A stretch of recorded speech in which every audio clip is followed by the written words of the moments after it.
ikaw pa na yung Iyawas mga trino ay napasok.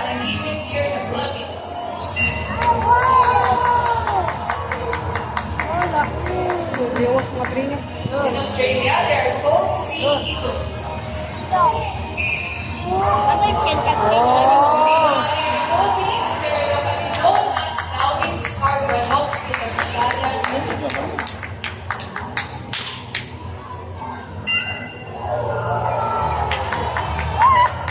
Okay, that is it for vomiting height. Kingdom. Outside the world, the contemporary female eagles are larger than males. That is because of their nesting position and rearing behavior. Now, next, our Philippine serpent eagle, ready. Ready, go. Now, Philippine serpent eagle and Philippine eagles are two different birds. So, Freddy is a Philippine serpent eagle, while a Philippine eagle is 3 times larger than Freddy. A Philippine serpent eagle scientific name is Philornis molluscus. They are found in the major islands of the Philippines, Mindoro, and open woodlands. Now, the synthetic eagle can easily distinguish by its well-defined spots on their backs and underwear. Now, so guys, these birds can prey on larger animals such as fish, rodents, snakes, and even other birds. Makaalyo ng boys. Now, guys, are your cameras? Let's try to go front and front. Dapat ano, ikutin bird niya. Go. Ayan, mo.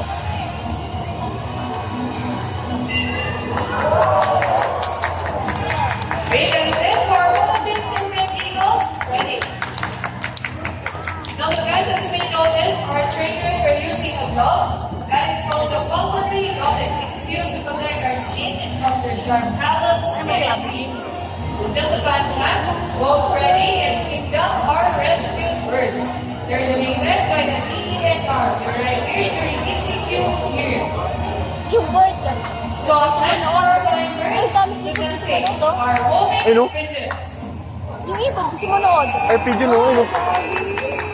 So, I know you found the pigeons, guys. You can make them there on your upper right. Ay, no. Yung white.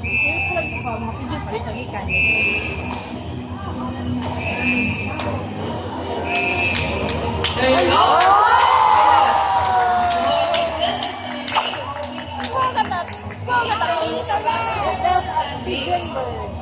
That was special sense sold, but then there was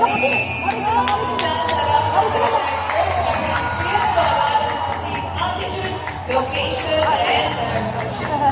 So that is it for our first and our homing pigeons. Ang isa, yung paliban mo. Na? Okay. Oy, hay na ako. Wala pa, meron ba aquarium na ano? Ano na yun doon? Yung ano na aquarium. Hindi ko alam. Now here's the motion part. We believe there's hope. Now who knows the 3 R's of properties disposal? Still use, reuse, and recycle. Now let's call our lovely bird. Once again, it is going to show us how to do the proper waste disposal. So sadly, a lot of animals are struggling in the world because of pollution. While we have the 3 R's, it keeps our environment fresh and clean, it reduces loss, and eliminates environmental pollution. Oh, man, gusto ko na ibon. So see, if you benefit, then so can we. So by the way guys, if you want to take your pictures with our lovely birds, you can come here on stage, but pictures will only be taken by our official photographer. Again, if you want to take your pictures with our lovely birds,